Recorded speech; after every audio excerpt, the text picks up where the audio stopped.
All right, so how you guys doing today? Yeah, perfect.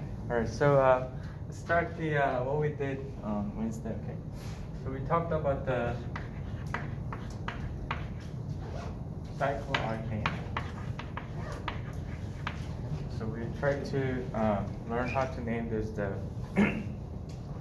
cycloarcane. Okay, over here. So basically, if I give you quick review over here, this is just the ring structure of the organic compounds. You have 3 carbons in this ring structure, so you're gonna have 4, and this all single bond. But this is a ring structure, so you only need to do is put cyclo in front of it. It's propane over here. So if we have this one, meaning we have methyl group over here. In this case, you can also do cyclopropane,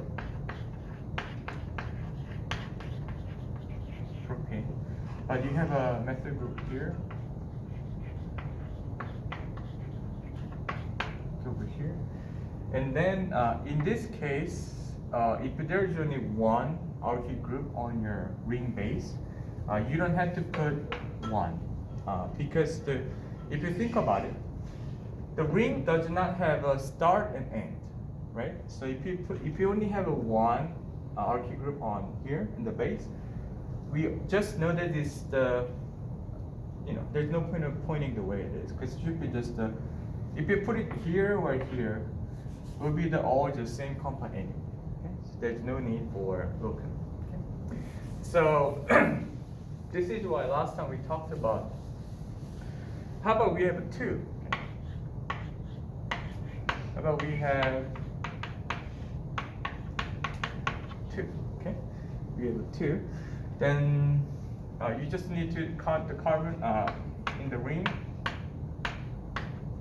or counterclockwise, clockwise. Okay. It will give you still the same combination of a locate, which dimethyl and methyl, same, right? It's same. Okay. Makes sense, right? Okay. So, and then what we have 2 different groups on the ring. Okay. So we have this one, it's the methyl group. Okay. In this case, I told you that you can also order them in alphabetical order. So this is ethyl group. This is methyl group. And then, in this case, we have to count it from counterclockwise to give the alphabetically more prior group in the lower number.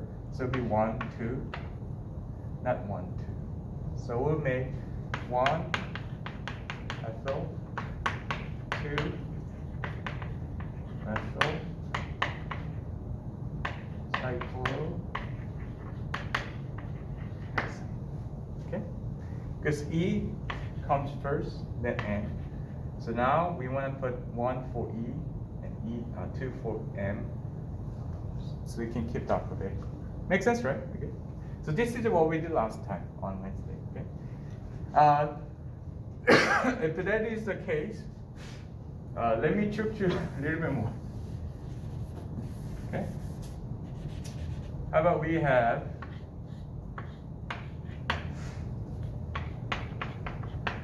3. Okay. And then you want to put the ethyl group first, but in the between. So if you come from the ethyl group carbon first, you will have either 1, 2, 3, 4, 5, 1, 2, 5. Okay, we're gonna have a 1, 3, 6, which is not so good, because that makes your number of combinations so big, right? Okay. So in this case, you override alphabetical order to give the minimum possible number for the 3 groups. So meaning you can just do 1, 2, 4. Makes sense, right? So if there is a 2 or 3, doesn't matter. If it gives the lowest possible number, but also the alphabetically prior to your RQ groups with your prefix. That's okay, but if it's not, you can overwrite the alphabetical order to get those each groups at the lowest possible local number combination. So it is going to be not 1F anymore. It'll be still 1 and 4 dimethyl 2 ethyl cyclohexane.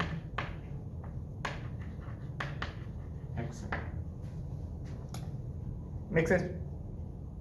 You good? So I didn't put ethyl group as 1 because that will give it, there's 1, 2, 4 in the combination, but 1, 3, 6, 1, 2, 5. That's not so good. So we'll give us the 1, 2, 4 is a much lower number combination. You can do the locum. If you just don't care about the alphabetical order, then just do it that way. So let's make it a bit more clear, okay? I'll give you more examples to make more sense. So how about we have this one, okay?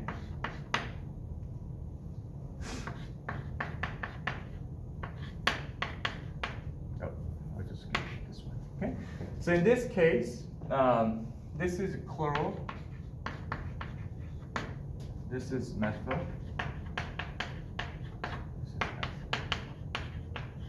In this case, any combination on the local number will be what? 1, 3.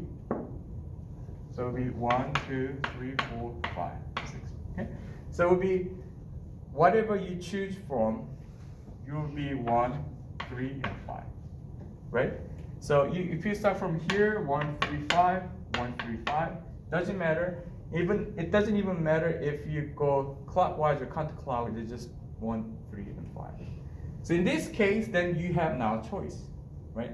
Because you have all the same combination either way. Then I'm gonna count the carbon here. Okay. This is the C, E, N. So in this case, I'm gonna give a 1 to chlorine. So 1 chloro. 3 ethyl, 5 ethyl cyclohexane.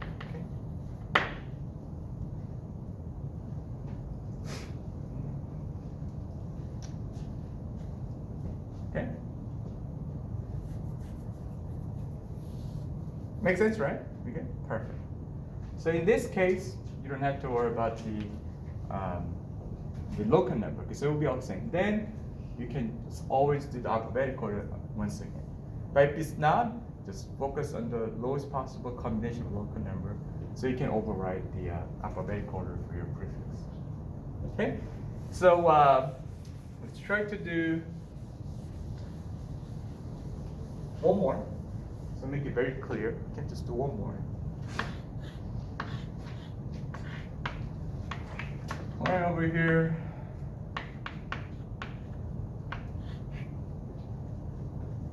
So obviously, to get the lowest possible combination is what? Either 1, 2, 3, or 1, 2, 3. This is the only two possibility to get the lowest possible local number here. What would you do? It's kind of tricky, but this is a chlorine, methyl, ethyl group over here. In this case, we can do either in a nice 1, 2, 3 as alphabetical order. So in this case, we choose this one over this one. Because you have to either count the 3 lowest possible number combinations coming from here to 1, 2, 3, or here to 1, 2, 3. And you have only 2 options here, right? From here and here, right? Then C comes first, then E, right? Ethyl group here. So you start from here then. Ignoring this one, okay? So it will be 1 chloro, 2 methyl, oh, sorry, be 3 ethyl, 2 ethyl cyclohexane.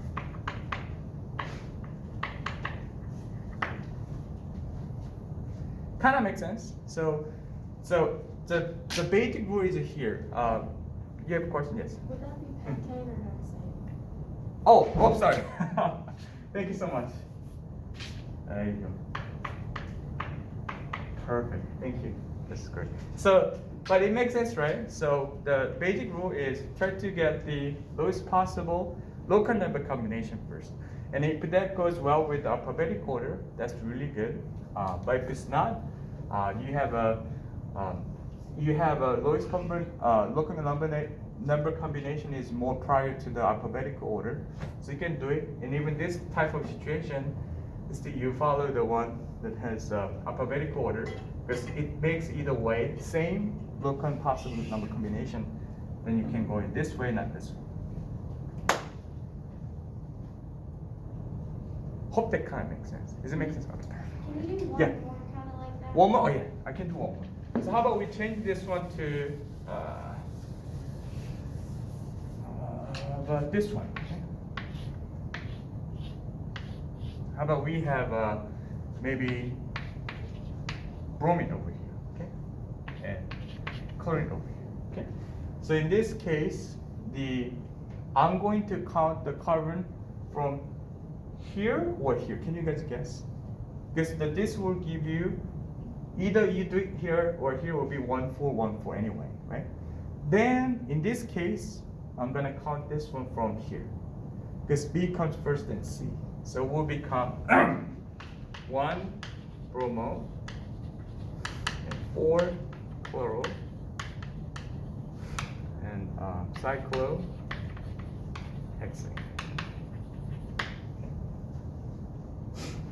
So Mhm. if B was where chlorine is, you would do 4 bromo. So if we switch the position, right? It will be still same, because if you switch the position, it's still same compound. Because if you flip this one 180 degree, it's still the same. Okay, So it bromo still be would same. be Now. one. Yeah, Okay. the name will be still the same. Yes. So maybe if it was it's still the same.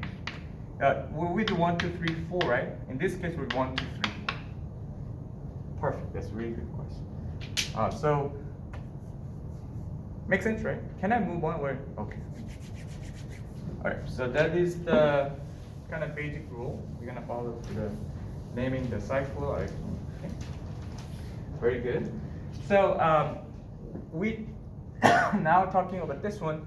We just have one more thing to go. So we have okay. Okay. Can you guys maybe name this one for me? This is 3 carbons in the ring, so it'll be propane, right? And this is a ring, so it'll be cyclo. But you have a 2 methyl group here. Okay? 2 methyl group over here, right? Then will be anyone? Maybe it will be 1 and 2 dimethyl. Perfect. So it'll be 1, 2 dimethyl cyclo. Okay, good. So if that is the case, I want to tell you something. You guys remember when we talked about the conformation? We had a stagger or gauche or eclipse the conformation because you can actually rotate the single bond, right? You can always rotate the single bond. But there is an exception, that is you have a bond between, if a double bond or triple bond between carbon, you cannot rotate, right? Only single bond can be rotated. But double bond and triple cannot be rotated here. But here's another one. If this is a ring structure, those carbons are linked together, right? So if we want to switch the position of those methyl group, you have to rotate the ring. You have to twist the ring, which is what? Impossible, because this is a ring structure. So if you look at this one closely,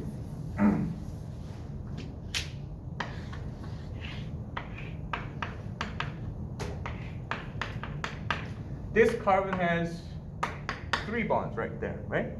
So you don't see it there, but this is implied. You don't see that on the skeleton structure, but this is what it actually looks like. You see that, right? Then there's two possible scenarios. You can do this one.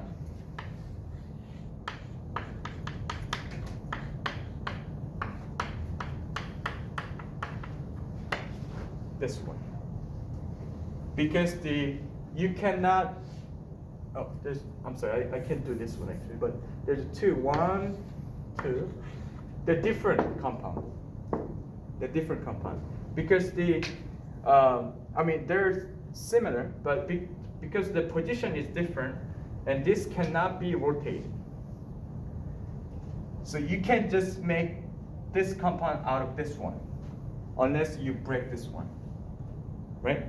So in this case, have you guys heard the trans and cis isomers before with the double bond?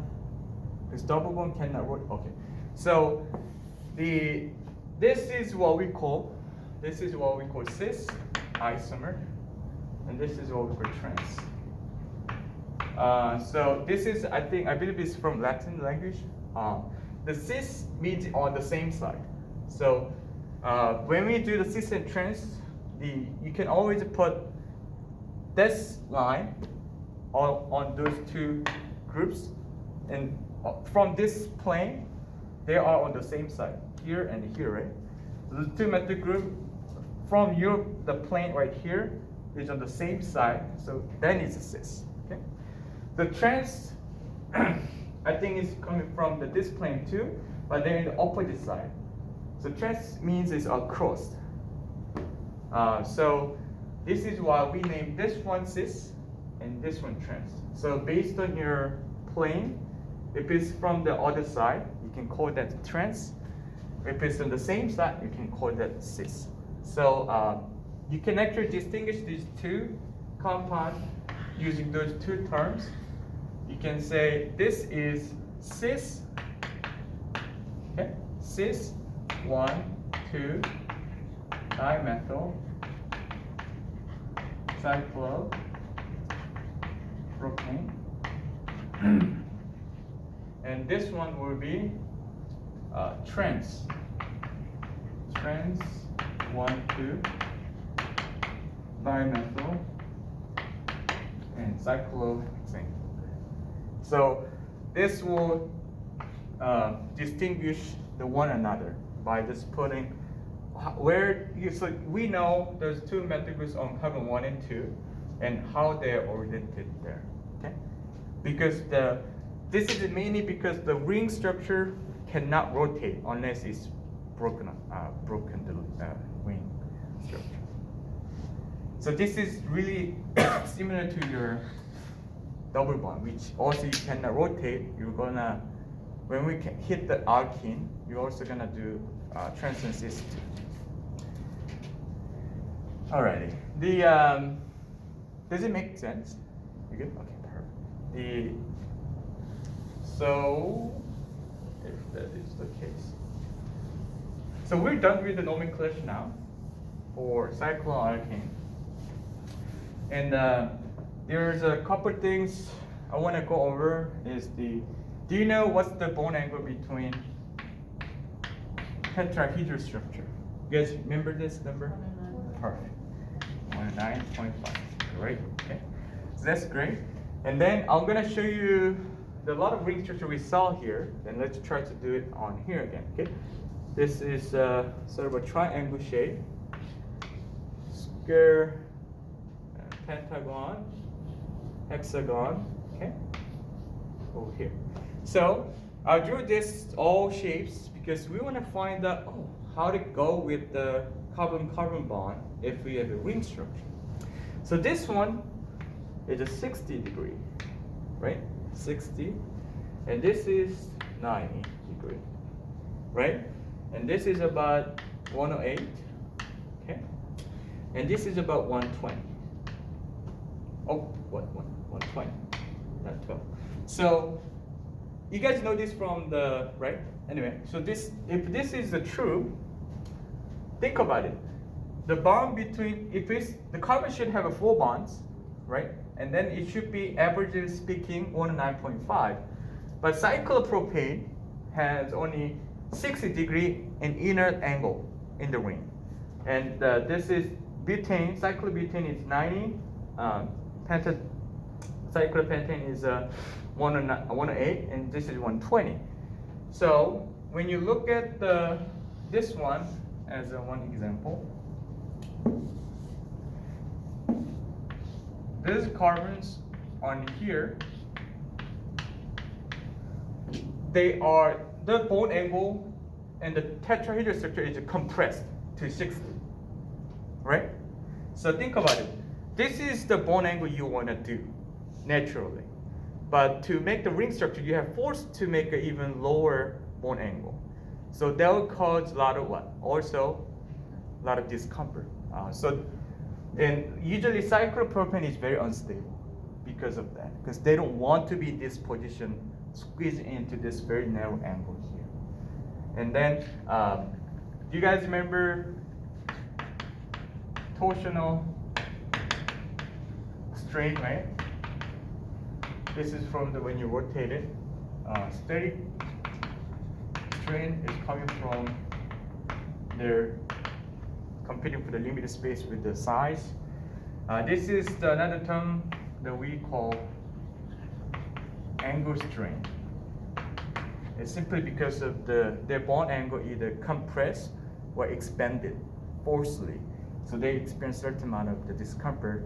We can measure it as an energy unit. Okay? So we call this angle strain, and because of this, this will have a very, very unstable. And also, if you look at this one on this side, okay. So I'll show you. This is the carbon. So this is this carbon, okay. And these two, we'll put it on the same here. So there's the one here. It's this one. Okay. Oh, maybe sorry. This one. Okay. This one is here. So we're looking at in this way, and my eye height.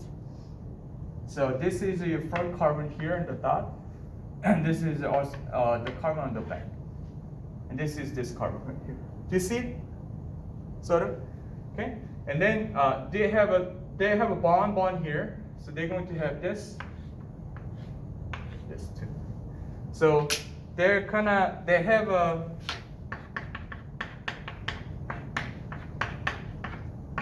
right? They should have full bonding. You just don't see it there, but I hope you guys by now see the implied hydrogen already because it's full. So it has what? Those are also eclipsed. So on the top of the angle strain, it also has torsional strain on it. So that makes your cyclopropane very unstable because they need to go through a lot of discomfort. Okay, so it means it takes very good amount of energy to make this cyclopropane. That's what it means, because they don't want to do it unless you force it really, really strongly. Okay, kind of makes sense, right? Perfect. So this is why these two are very unstable. You see that 60 and 90 very unstable, but when you get to number that close to 109.5, and these are quite okay. They're very, very nice with this wing structure. But you know that bond angle is 109.5, so you guessing this might be more stable than this one, but in reality, this is the most stable among those four. This is only slightly unstable. Those two are very unstable, and this is the most stable one. This is actually kind of makes when you think about this one in the 3D.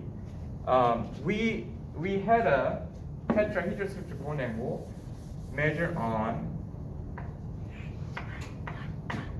3D. So if I say this is 109.5 on this 2D plane, you got, what do you mean? This is not a 105. No, it is a 105 because we want to do it in all here is the same. But obviously you see, no, it's not.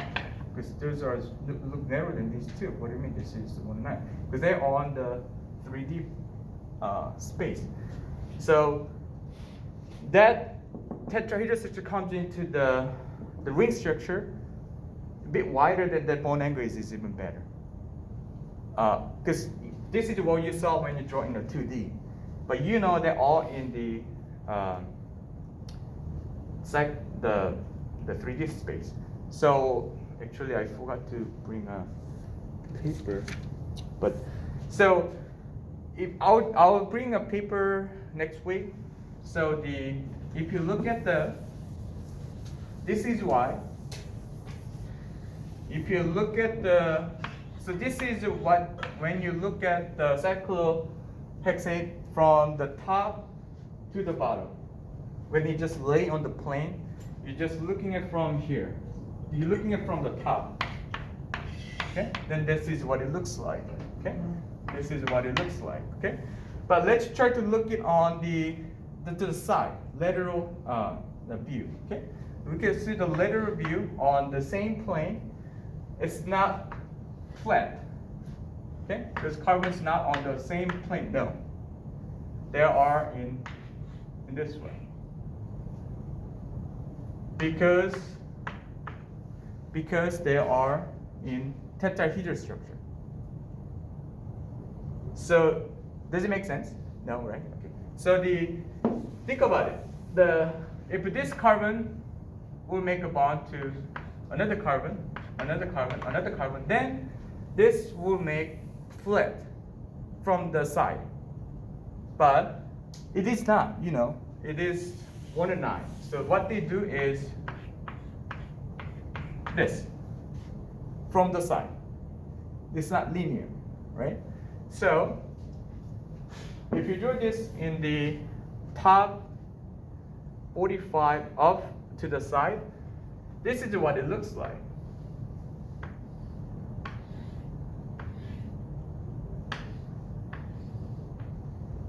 Okay, this is what it looks like. So I really hope that, could you give me a paper? Somebody, I'm sorry, I just give it real quick. So if I say something like this, thank you so much. You have no idea what I'm talking about. So let me give you just one example real quick. Actually, I made a paper yesterday. I forgot to bring it though. So if you look at this one, just a second. So if you look at this one over here, this is what it looks like, right? This is a cyclohexane, right? But when you look this one and to the side, it's not linear. It's okay, because of the tetrahedral structure on each carbon, they would make this. Because it's a tetrahedral structure, it's not linear. Okay, tetrahedral structure like this. So if you look at this one from the top and 45 degree and to the side, and like this is what it looks like. So technically, cyclohexane just looks like a chair. Someone just getting seat on. So we call this chair conformation. Chair conformation of cyclohexane. And then the way we draw this is very simple. I'll show you. So when you try to show this in the 2D paper, what you can easily do is this one. So try to draw the tilted line one on the top first, and try to make another one, but a little bit on the, not here, but on this side. Okay? So a bit more switched on to the right. And then you see this line goes to the same tilted position, but on the upward direction. So it goes to almost the same height over there, right? So they can put a dot there. So you can do the same for the bottom one. You have this line, right? Now it's going down in the same angle, so you can hit some dot. This is also almost in the same height and the position here. And the only thing you have to do is just connect those two. This is the only thing you have to do. So you can actually see this is kind of chair confirmation here. Let me actually draw a bit more nice one actually. Okay. This looks better. Okay. So if you have this one here, this is what we call chair conformation again, because it looks like a chair. One thing you have to know from here is that this can also do ring flip. Okay, ring flip. So the ring flip means you're not just flipping the chair, no. You're flipping the position of the carbon. So if you draw this one over here, I'll just draw on the opposite direction here. Okay? Like this. Okay? So if we number the carbon here, okay, here, this goes to here, here. Okay? So simply you pushing this number one carbon to up, so it's up here, right? And you're pushing this number 4 carbon down, so it's right there. That makes these 3 and 5 goes on upper position, like here to here, right? Because it goes down 2. It's like if you look at the paper right here, it goes to, look at the paper over here, and then it goes to this way. This is what they do in the ring flip. Okay, this is ring flip this way. Okay, so this is why it goes to other directions. And this one goes the other direction too. So that's why now we have 1 on up and 4 down, and 2 to 6 is down, and 3, 5 is up again. So we're not flipping it. No, it's not. We're not flipping anything. We're just changing the position of the carbon up and down in opposite direction. I don't know why you called ring flip actually on this. I don't know, but this is what they do. So please remember this. If you don't get this one, the one I'm gonna talk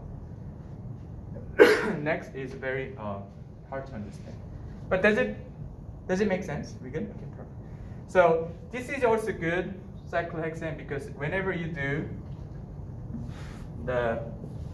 it also shows almost a 0 torsional strain. That shows very good stagger on each side of this one. So I'll show you. I'll show you what I mean. Okay, so if I draw bigger. So each carbon now has a 2 bond, right, from the other carbons. You need to fill the hydrogen now. Okay, let's fill the hydrogen. It's actually quite easy. So only thing you have to do is you see there's the point that is heading up, right? This is on the heading up position, and this point is also heading up, right? You see those lines going up, and this is also going up, right? You see the 2 lines going up direction, up direction, up direction here, right? And then you pull axial position of hydrogen. We call axial because it's like an axis, like a y-axis, right? Because if it goes up, up, right, then you can just put up axial hydrogen position here. And this is, you get this one here. Now it's heading down, down, down. Right? They're heading down, down, down. So there's another axial position of the hydrogen, but it's heading downward now. Okay?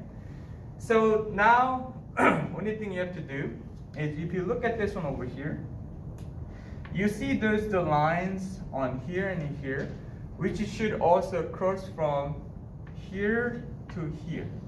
Okay? So those are the ones what we call equatorial position, like you know, equator, equatorial position of hydrogen over here.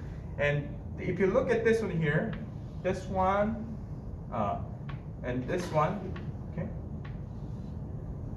So if you look at this one over here too, you see those lines are kind of parallel to each other. So I'm feeling those equatorial hydrogen as well. Okay, up here. So this line, oh, not here, here. Okay. So in this case, you feel all the equatorial position hydrogen on the cyclohexane over here. So same goes to this one. I'll just do the same thing.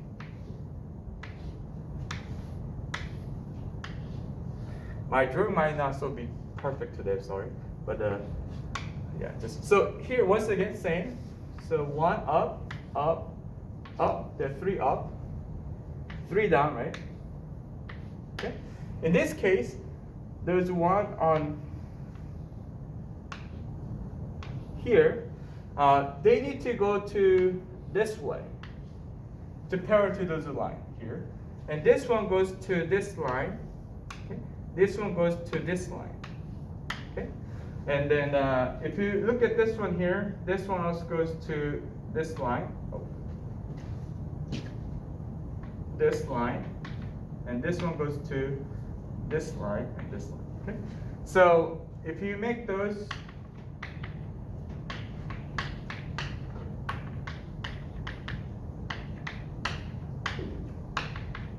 you can have all filled with the hydrogen positions here.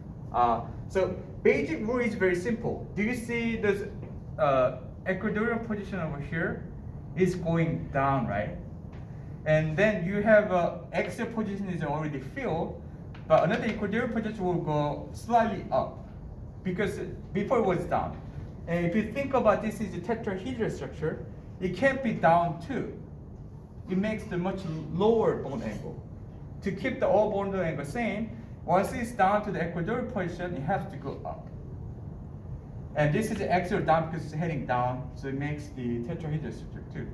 So same here. If you have an axial position going up, and you have an equatorial position line goes into the up too, then to keep the 109 degree, you also need to go equatorial down. So see up, down, down, up. Down, up, and up, yeah. And up, down over here. Okay? Same here. I hope that kind of makes sense. I'll do this again. Okay? I'll do this again Monday. So you see this one is up, down, down, up.